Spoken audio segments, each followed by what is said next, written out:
A Hell of a Woman by Jim Thompson, read by Hope Alexander-Willis and Jerian Monroe. I'd gotten out of my car and was running for the porch when I saw her. She was peering through the curtains of the door, and a flash of lightning lit up the dark glass for an instant, framing her face. She was about as far from being a raving beauty as I was. But something about it got me. I tripped over a crack and almost went sprawling. When I looked up again, she was gone. I limped up the steps, set my sample case down, and rang the bell. I stepped back from the door and waited, working up a big smile, taking a gander around. It was a big old-fashioned dwelling, a half-mile or so beyond the university campus, and the only house in that block. It had probably been a farmhouse at one time. I punched the bell again, listening to it clatter inside the house. I pulled the screen open and began pounding on the door. You did things like that when you worked for pay-easy stores. You got used to people who hid when they saw you coming. The door flew open while I was still beating on it. I took one look at this dame and moved back fast. It wasn't the young one, the haunted-looking babe I'd seen peering through the curtains. This was an old biddy with a beak like a hawk and mean little eyes. She was about 70, but she looked hale and hearty. She was carrying a heavy cane, and I got the impression that she was ready to use it on me. Sorry to disturb you. I'm Mr. Dillon, Pay Easy Stores. I wonder if... Go away. We don't buy from peddlers. You don't understand. What I stopped by for was some information. I understand you had a Pete Hendrickson working here for you. Did some yard work and so on? I wonder if you could tell me where I could find him. She hesitated, squinting at me craftily. He owes you money, huh? You want to find him and make him pay? Not at all, I lied. It's the other way around, in fact. We accidentally collected too much from him, and we want to... I'll bet you do. Huh, I just bet you collected too much from that drunken, lazy bum. No one ever got nothing from Pete Hendrickson but a lot of sass. I grinned and shrugged.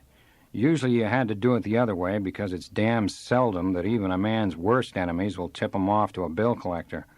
But once in a while you find someone who just naturally likes to see a guy get it in the neck, and that's the way it was with this old witch. She gave me Pete's address, also the name of his employer. It was a greenhouse out on Lake Drive. He'd been working there about 10 days. He hadn't made a payday yet, but he was just about due. He came whining and begging round here last night, trying to borrow a few dollars till he could get his wages. I guess you know what I told him. I can imagine. Now, as long as I'm here, I'd like to show you some very special items which... No, sirree! She started to close the door. Just let me show them to you. I stooped down and flipped the sample case open. What about this? Make you a very nice price on that. Or this toilet set. We're practically giving it away. Some stockings? House slippers? Nope. I got no money for such faulty raw, mister. Well, you don't need any. Hardly any.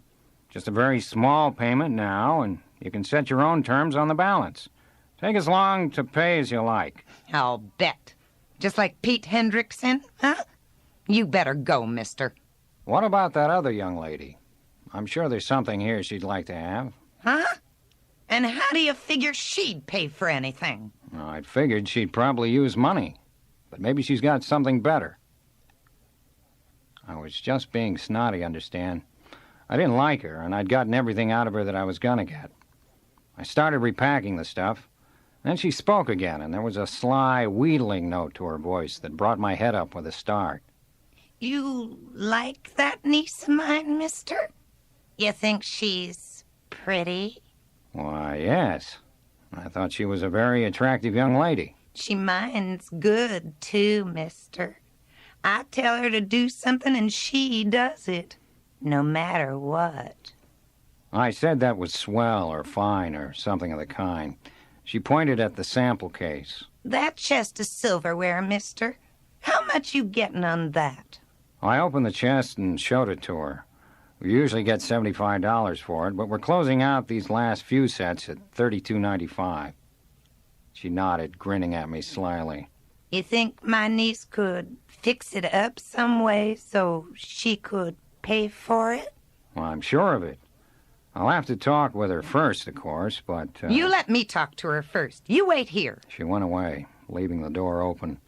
I lighted a cigarette and waited. I'll swear on a stack of Bibles I didn't have any idea what the old gal was up to. I knew she was pretty low down, but I'd never known many people who weren't. I thought she was acting pretty goofy, but most of Pay Easy's customers were goofs. I waited, wondering how many more goddamn days it was going to go on raining. It had been raining for almost 3 weeks now, and what it had done to my job was murder. Sales down, collections way the hell off.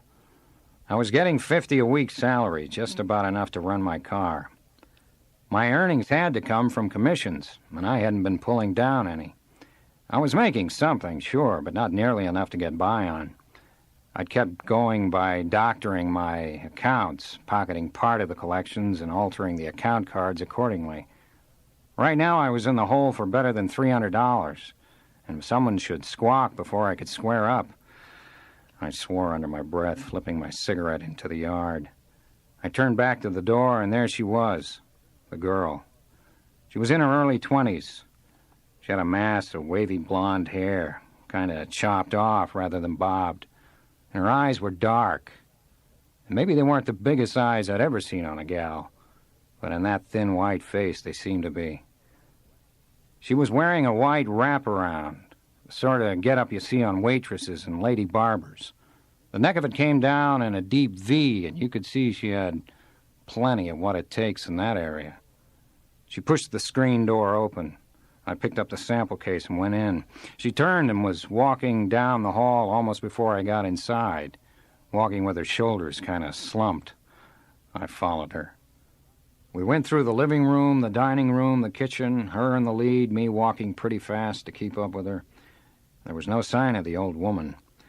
I began to get an uneasy, sickish feeling in the pit of my stomach. If I hadn't needed to make a sale so badly, I'd have walked out. There was a door leading off the kitchen. She went through it, and I followed her. It was a small bedroom, a room with a bed in it, rather, and a washstand with an old-fashioned bowl and pitcher. The shades were drawn, but quite a bit of light seeped in around their edges. She closed the door and turned her back, started fumbling with the belt of the wraparound. I got the pitch then, of course, but it was too late to stop her. The dress fell to the floor. She had nothing on underneath it. She turned back around. I didn't want to look. I felt sick and ashamed, and I don't get ashamed easy. But I couldn't help myself. I had to look, even if I never looked at anything else again. There was a welt across her like a hot iron might make, or a stick, or a cane, and there was a drop of blood. She stood, head bowed, waiting. Her teeth were clenched tightly, but I could see the trembling of her chin. Good God, honey. I stooped and picked up the wraparound, because I wanted her. I guess I'd wanted her right from the moment I'd seen her at the door, lit up by the lightning. But I wouldn't have taken her this way if I'd been paid to. So I started to get this doohickey back around her, but the way things worked out, I didn't quite get the job done. I was fumbling with the damn thing, telling her not to cry. She was a sweet child, and I wouldn't hurt her for the world. Finally, she looked up into my face, and I guess she liked what she saw there as well as I liked what I saw in her. She leaned into me, snuggled up against me with her head buried against my chest. She put her arms around me, and I put mine around her. We stood there holding on to each other for dear life, me patting her on the head and telling her there wasn't a goddamn thing to cry about, telling her old Dolly Dillon was going to take care of her. It seems funny as hell now that I look back on it. Strange, I mean. A guy like me in a bedroom with an armful of naked woman, not even thinking about her being naked. That's the way it was, though. I'll swear to it on a stack of Bibles. I got her soothed down, finally. I helped her back into the dress, and we sat on the edge of the bed, talking in whispers. Her first name was Mona. Her last was the same as her aunt's, Farrell. So far as she knew, that is. All she had to go on was what the old bitch told her. She couldn't remember living with anyone else. She didn't have any other relatives that she knew of. Why don't you clear out? She couldn't stop you. She'd get in plenty of trouble if she tried to. I wouldn't know what to do, Dolly. Where to go. I just wouldn't know. There's plenty of things you could do. Slinging hash, sales clerking, housework if you couldn't find anything else. I know, but... But what? You can swing it, honey. Don't tell her you're leaving if you don't want to. Just pull out and don't come back. You get out now and then, don't you? She doesn't keep you inside all the time. Oh, yes, she nodded. She got out quite a bit, downtown and around the neighborhood to shop for the old woman. Well, then? I couldn't, Dolly. I sighed. I guessed she couldn't. She was too beat down, completely lacking in confidence. You'll be all right for the present. I'll leave the silverware here for you. The old girl won't know that... She'll lay off of you for a while. Dolly... You better make it frank. Dolly, ain't that a hell of a handle for a big, ugly guy like me to have? You're not ugly. You're pretty... Is that why they call you that? Because you're so... Yeah, I'm a real pretty guy, I am. Pretty damn tough and ornery. And pretty apt to stay that way. You're nice. I never met anyone who was nice before. I told her the world was full of nice people. I'd have hated to try to prove it to her, but I said it anyway. Why don't you give yourself a break, honey? Let me give you one. I can tell the cops what... No! She gripped my arm so hard I almost jumped. No, Dolly, you've got to promise. But, baby, that's all bourgeois she's handed you. They won't do anything to you. She's the one that... No, they wouldn't believe me. She'd say I was lying, and she'd make me say it, and afterwards, when she got me alone... Her voice trailed off into terrified silence. I put my arm back around her. All right, honey, I'll think of something else. You just sit tight and... Have you had to do anything like this before, Mona? Has she made you? Her head moved up and down. A faint flush spread under the delicate white of her face. Just people stopping by like I did? Mostly.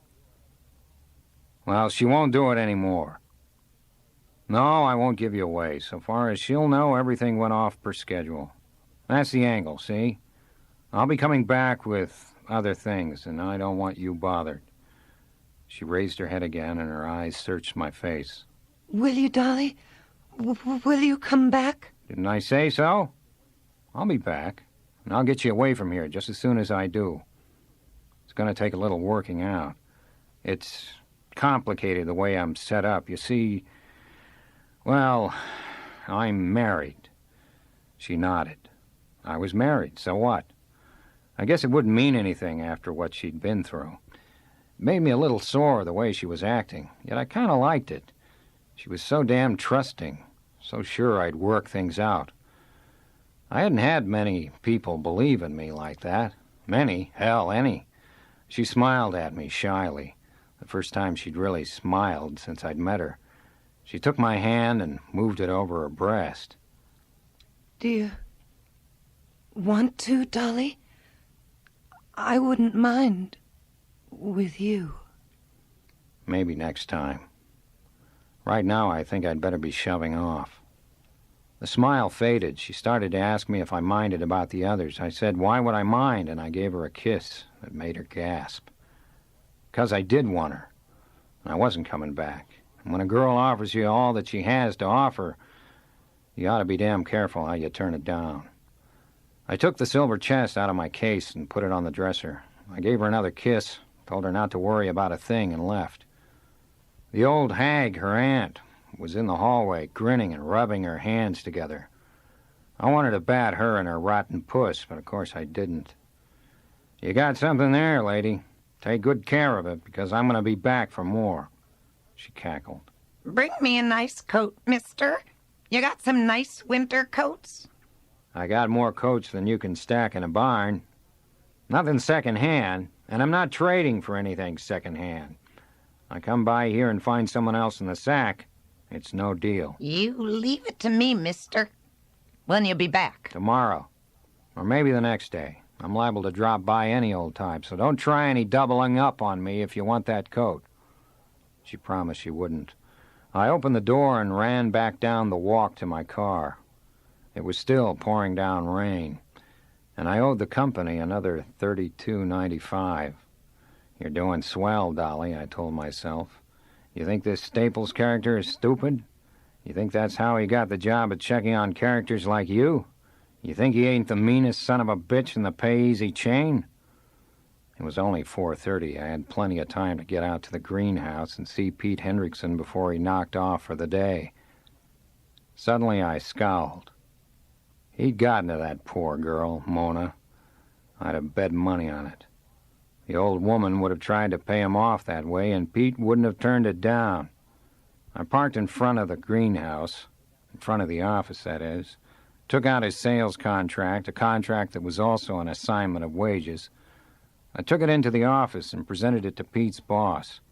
He paid off like a slot machine, $38 and no argument. While I was still standing there, he told a clerk to go and get Pete. I finished the count fast and beat it. Wage assignments and garnishees. Employers don't like to be bothered with them, and they don't like employees who cause them to be bothered. Pete was going to get the gate. I figured I'd better be someplace else when he did. I drove down the street a few blocks to a beer joint. I ordered a pitcher of beer, carried it back to a rear booth, and took down half of it at a gulp. Then I spread a blank contract out on the table and made out a cash sale to Mona Farrell for $32.95. That was one thing off my mind. That took care of the silver with $5 left over. I began to feel a little better. I ordered another pitcher of beer, sipping it slowly this time. I thought what a sweet kid that Mona was, and I wondered why I couldn't have married her instead of a goddamn bag like Joyce. That Joyce. Now there was a number for you. Princess Lead in the Tail, queen of the cigarette girls, and a free pinch with every pack. I thought she was hot stuff, but it hadn't been recently, brother. Why was it that every time I thought I was getting a break, it went sour on me? I went to the bar and paid my check. I walked to the door and looked out into the rain, turning up my coat collar, getting ready to make a run for my car. Night was setting in early, but it wasn't quite dark yet.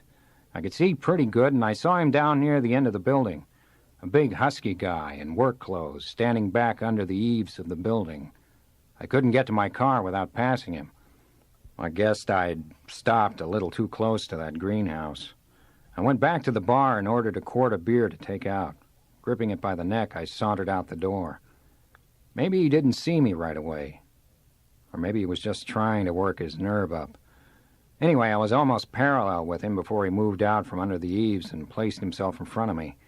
I stopped and backed up a step or two. "Why, Pete, how's it going, boy?" "You son of a bitch, Dillon. You get my chop, huh? Now I get you." "Now, Pete, you brought it on yourself. We trust you and try to treat you nice, and You lie. Chunk you sell me. Suit no good like paper it wears. In jail you should be, thief, robber. A fine chop I get, and because I no pay for chunk, I fix you, Dillon." He clubbed his big hands into fists. I moved back another step, tightened my grip on the bottle. I was carrying it back behind my thigh. "Jail, huh? You've hit a few jails yourself, haven't you, Pete?" It was just a guess, but it stopped him for a moment. "So?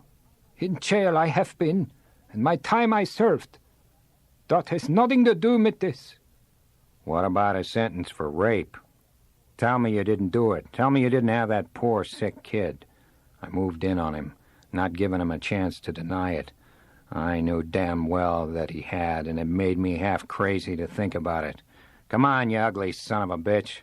Come and get it." He came on with a rush. I sidestepped, swinging the bottle like a bat. I caught him squarely across the bridge of the nose, and he went down, sprawling. He wasn't completely out, but there wasn't any more fight in him. I grabbed him by the collar and dragged him over against the side of the building. I propped him up so that he was kind of out of the rain and wouldn't get run over. And then I knocked the beer open on a rock and pushed it into his hand. It wasn't the kind of treatment he'd expected. He looked up at me like a beaten dog. On an impulse, I took 5 ones from my pocket and dropped them into his lap. "I'm sorry about the job. Maybe I can turn up another one for you. Like to have me do that? Let you know if I hear of anything?" He nodded slowly, brushing the blood away from his nose. "I like, yes. But why, Dillon? Why you do this and then you do?" "No choice. The company says get the money. I have to get it. You say you want to fight, I fight. When I have my own way, well, you can see for yourself. I treat you like a long-lost brother." He took a drink of the beer, took another one. He belched and shook his head. Why you do it, Dylan? Such a nice man. Why you work for bad peoples? I told him he had me there. I guessed I was just such a nice guy that people took advantage of me. Then I told him to take it easy and headed for home. What a character. If people kept telling me I was a nice guy, I might start believing them. And yet, well, what was so damn funny about that? I'd never hurt anyone if I could get out of it. I'd given plenty of people breaks when they didn't have to. Like today, for example. How many other guys would have passed up Mona and given a hand to a guy who tried to murder him? Pete had the right dope. It wasn't me, but the job. And I didn't know how to get out of it any more than I knew how I'd got into it. Did you ever think much about jobs? I mean, some of the jobs people land in. You take a good look at yourself. You've got all your hands and feet, your health is okay, and you make a nice appearance and ambition. Man, you've got it. You're young. I guess you'd call 30 young. And you're strong. You don't have much education, but you got more than plenty of other people who go to the top. And yet with all that, this is as far as you've got. And something tells you you're not going much farther. Maybe you've had too much ambition. You couldn't see yourself spending 40 years moving up from office boy to president, so you signed on with a circulation crew. You worked the magazines from one coast to another. And then you ran across a nice little brush deal, and you worked that until you found something that looked better. And you moved from that to another something. Dinnerware, insurance, cemetery lots, hosiery, and God knows what all. So you come to this town, and you see this ad. Man for outside sales and collections. Good deal for hard worker. And you think maybe this is it. So you take the job and you settle down in the town. And of course, neither one of them is right. They're just like all the others. The job stinks, the town stinks, you stink, and there's not a goddamn thing you can do about it. All you can do is go on, hating it, hating yourself, and hoping. We lived in a little 4-room dump on the edge of the business district. It wasn't a choice neighborhood. We had a wrecking yard on one side of us and a railroad spur on the other. We were as well off there as we would be anywhere. If it wasn't a dump to begin with, it soon got to be. All it took was for us to move in. I went inside, taking off my coat and hat. I laid them down on my sample case, at least it was clean, and took a look around. The floor hadn't been swept, the ashtrays were loaded with butts, last night's newspapers were scattered all over. The kitchen sink was filled with dirty dishes. There were soiled pans all over the stove. She'd just got through eating, it looked like. And of course she'd left the butter and everything else sitting out. So now the Roaches were having themselves a meal. I looked in the bedroom. It looked like a cyclone had struck it. I kicked the bathroom door open and went in. It was one of her good days.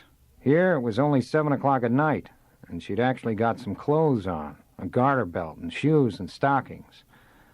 That was damn good for her. She drew a lipstick over her mouth, squinting at me in the medicine cabinet mirror.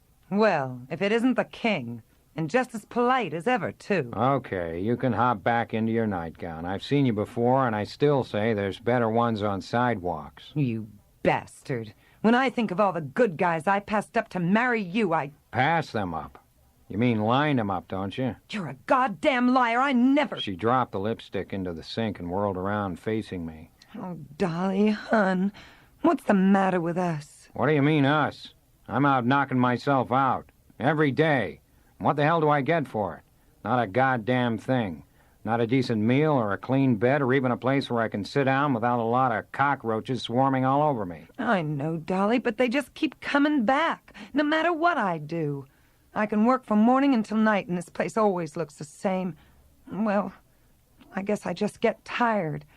The sink keeps stopping up, and there's big cracks in the floor, and... What about the other places we've lived? I guess you kept them all clean and pretty. We've never lived in a really nice place, Dolly. Any place where I had a chance. It's always been some dump like this one. You should have seen what my mother had to work with. How nice she kept the place we lived in. 7 kids in an East Side cold water tenement, and everything was as shiny and as spotless. But I'm not your mother. I'm me. Get me? Me. Me. And you're bragging about it? Her mouth opened and closed. She gave me a long, slow look and turned back to the mirror. Okay, you're a Princess Charming and I'm a heel. I know you don't have it easy. I know it would be better if I made more money, but I can't, and I can't help it.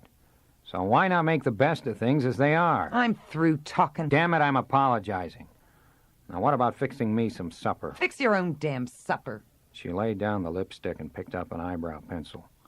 A crazy, blinding pain speared through my forehead. I said I was sorry, Joyce. I'm asking you to fix me some supper. Please.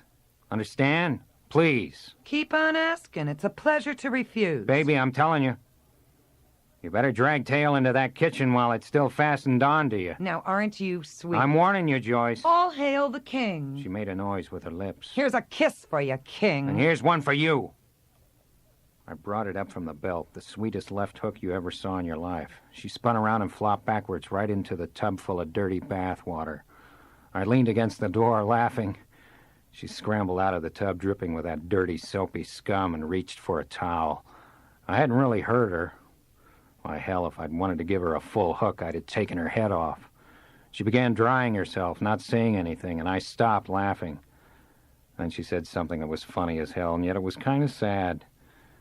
She said it sort of thoughtful and soft-voiced, as though it was the most important thing in the world. That was my last pair of good stockings, Dolly. You ruined my only pair of stockings. Ah, hell, I'll give you another pair. I've got some in my sample case. I can't wear those. They never fit around the heel. I guess I'll just have to go bare-legged. Go. I'm leaving. Now, tonight. I told her all right. Those number 5s of hers weren't nailed to the floor. But I think you ought to mull it over a little first. You ought to stick around anyway until you run across a job. I'll find something. There's no law says I have to stay in this town.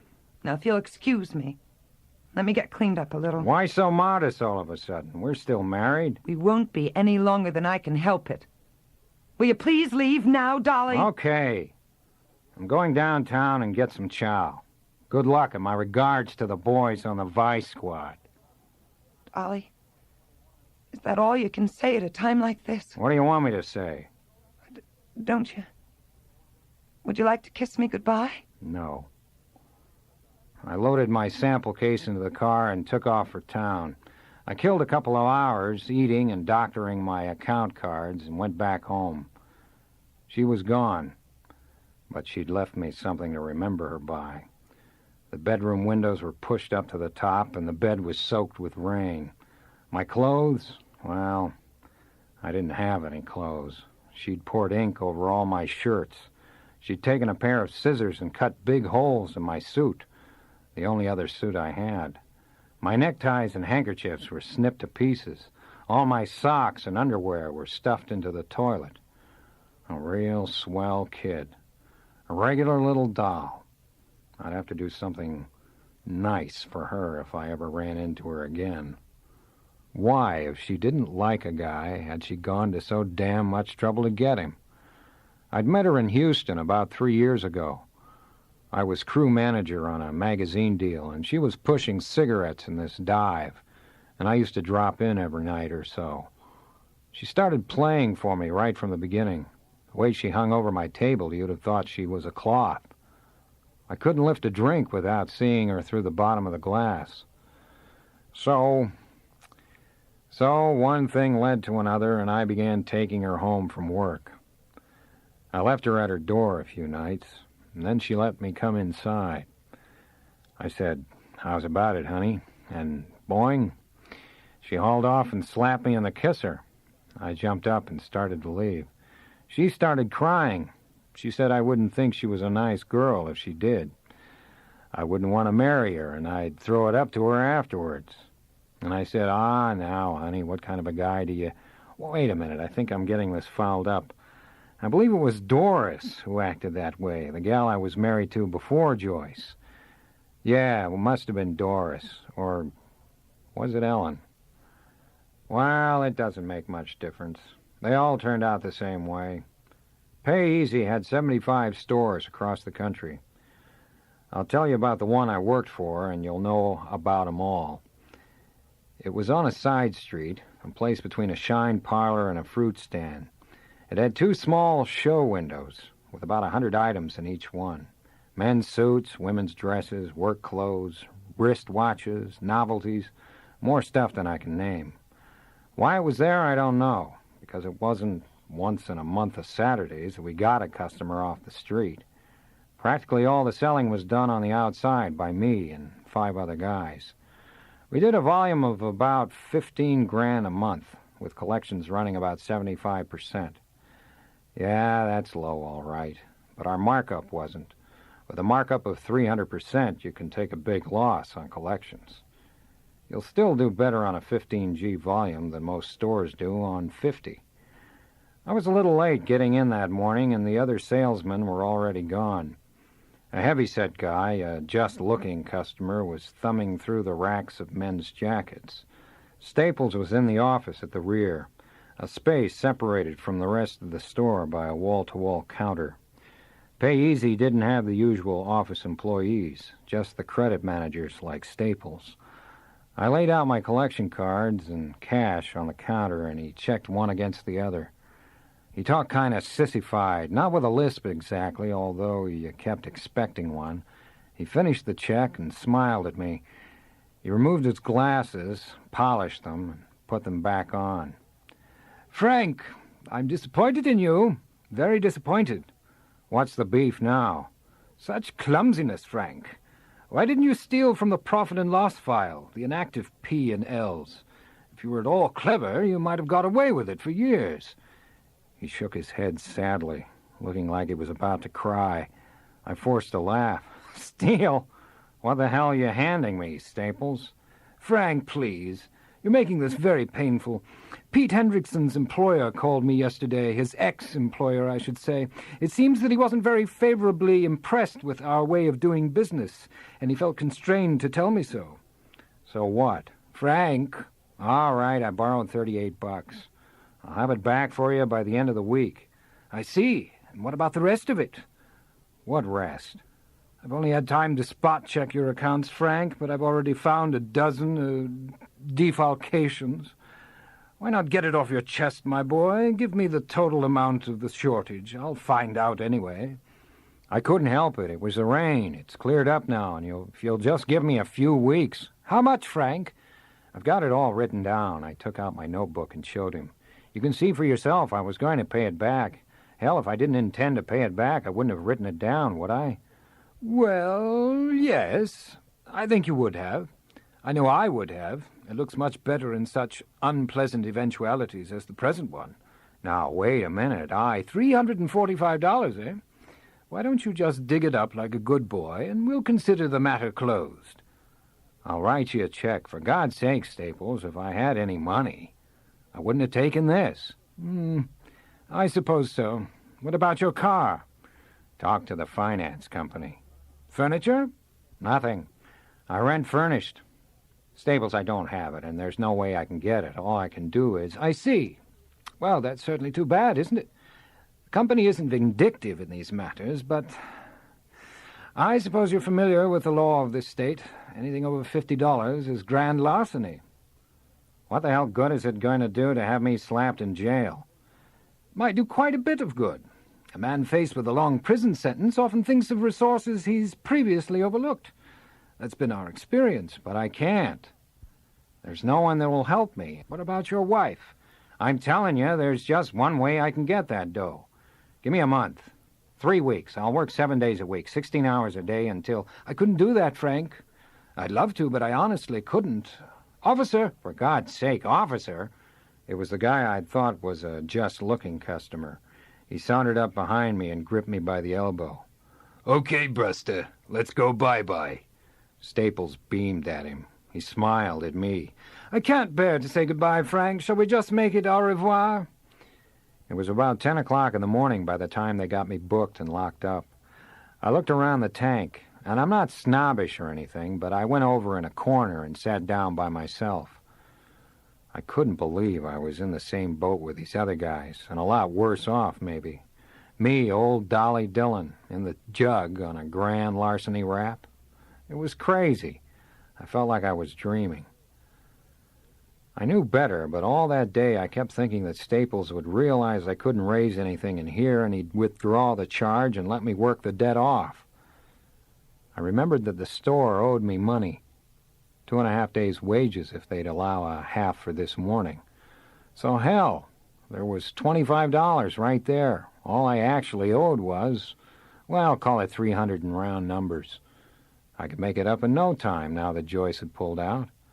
I knew Staples would get me out. I mean, I knew it. And I guess you know he didn't. The next day came and passed, and I began to think about other ways I'd get out.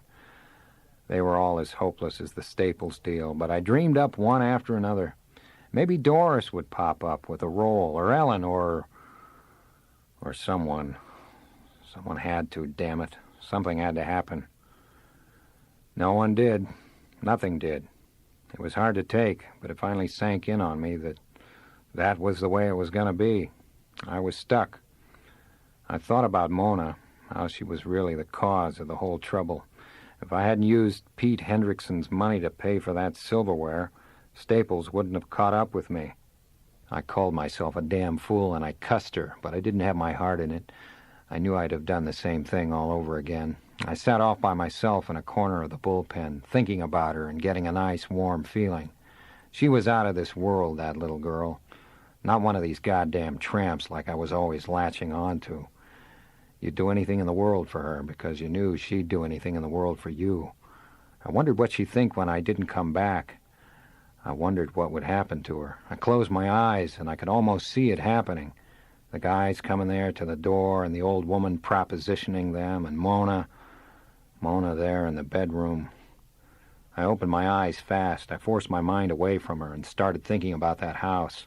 I'd had a feeling about it from the moment I set foot inside the door, that it wasn't as it should be, you know. I couldn't figure out what it was at the time, but now it came to me. There weren't any pictures in the place. Pictures of people, I mean. I've probably been in 10,000 of those old houses, places occupied by old people, and every one of them's got pictures on the walls. Grandpa, Uncle Bill, and Aunt Hattie, Cousin Susie's kids, all those old houses are like that, but this one didn't have a damned one. I kept turning it over in my mind, and finally I thought, so what? So I went back to worrying about myself, and it was days before I thought of it again, and by that time, I don't know. Maybe it would have turned out the same way anyway. I went to jail on Wednesday morning. I was scheduled for arraignment Friday afternoon. The turnkey came around at 2 that day and took me to the showers. I bathed and shaved while he stood and watched, and then he gave me my clothes. I got dressed. He led me up a long corridor to the receiving room. He gave my name to the cop behind the desk. The cop opened a drawer, thumbed through a bunch of envelopes, and tossed one on the counter. "Open it up. Anything's missing, you say so now." I opened it up. My wallet was in it, and my car keys, and a check to the police parking lot. "Okay? Put your John Hancock on this." I signed a receipt. I thought this was a screwy way to do things, put a guy through all this just to go before a judge. But like I say, I'd never been in jail, and I figured they ought to know what they were doing. I put the stuff in my pocket. The door to the street was open, and I thought, man, what wouldn't I give to be out there? The turnkey had gone back behind the counter. He seemed to have forgotten all about me. I stood and waited. Finally, the desk cop looked up. "You like this place, Mac?" "I guess I gotta like it." "Beat it. What the hell are you waiting on?" "Yes, sir." "Thank you, sir." And I went out of that damn place so fast I bet I didn't even cast a shadow. I was sure they had me mixed up with some other guy. I didn't see how it could be any other way. I got my car off the parking lot. I came off of it like a bat out of hell, and I must have gone 4 or 5 blocks before I came to my senses and slowed down. This wasn't going to get it. How far did I think I'd go with a finance company car and a little over $2? Maybe the cops had pulled a boner, and maybe Staples had decided to give me a break.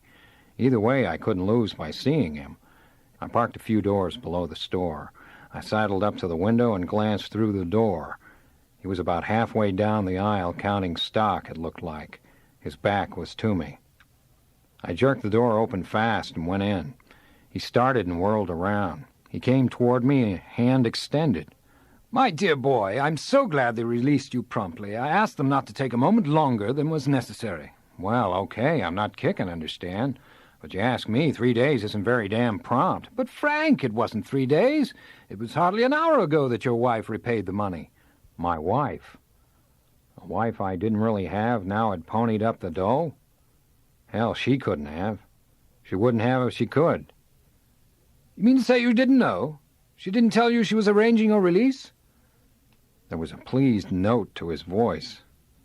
I didn't know what the situation was or what he might make out of it, but a guy like that, you don't share your troubles with him.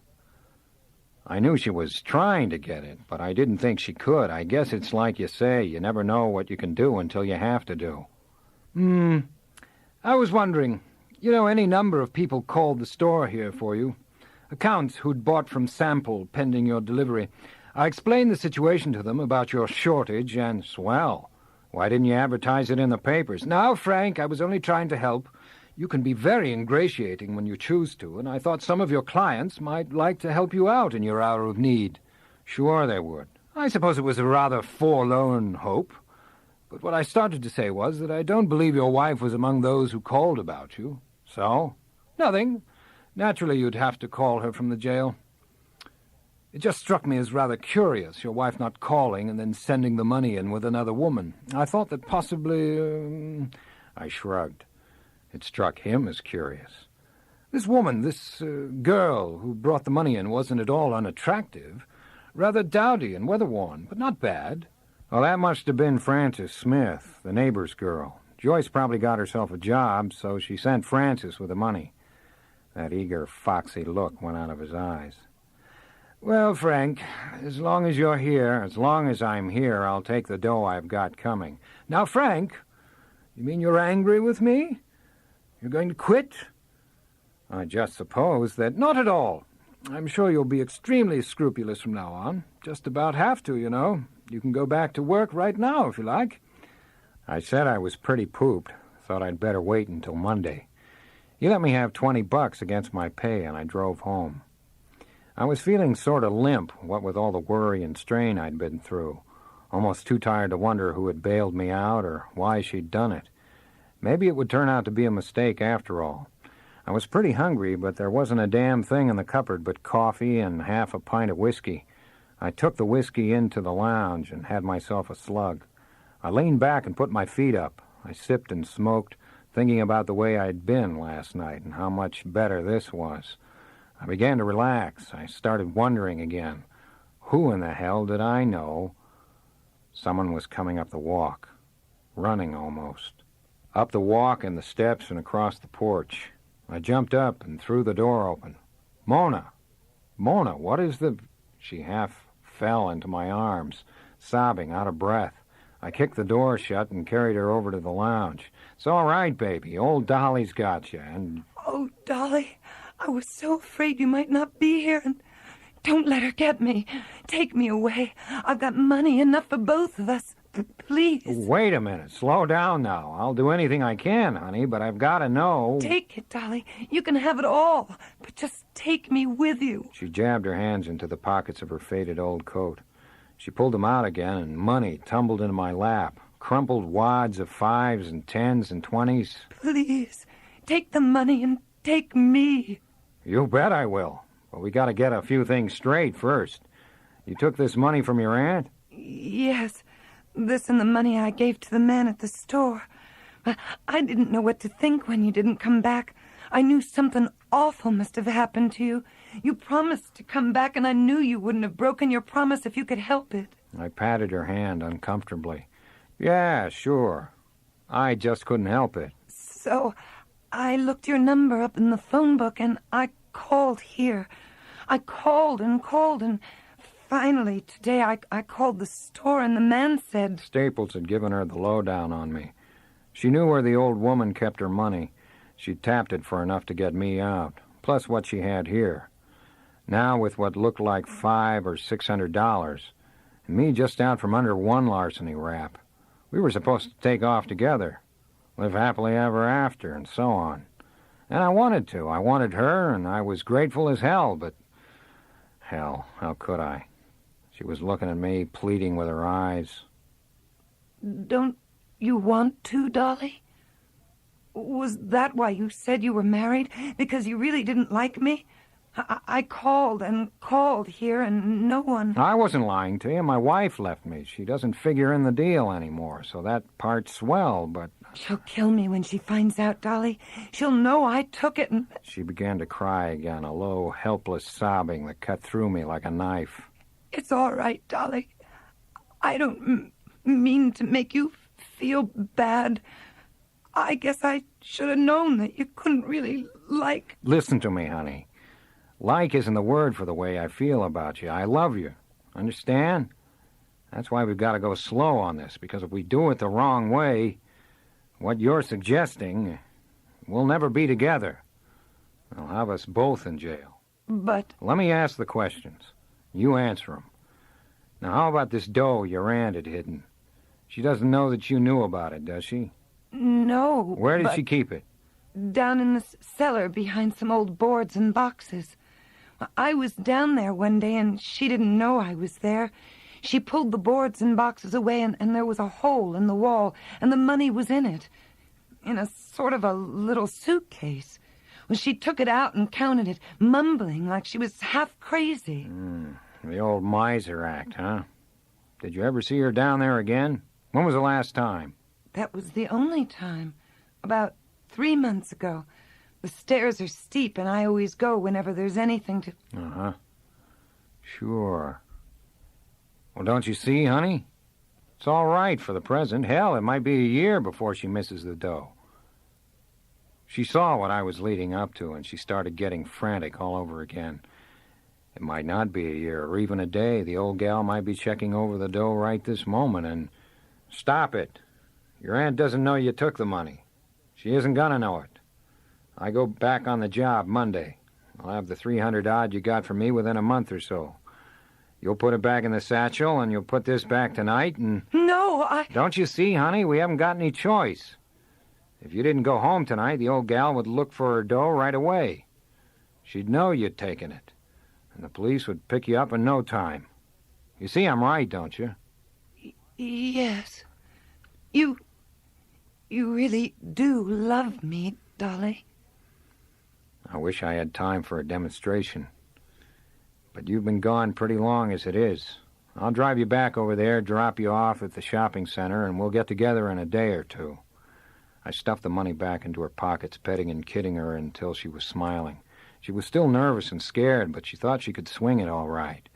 The old woman slept upstairs, and once she went up for the night, she stayed up. You won't have a bit of trouble, baby. Now let's have one big kiss, then we'll be on our way. We had it.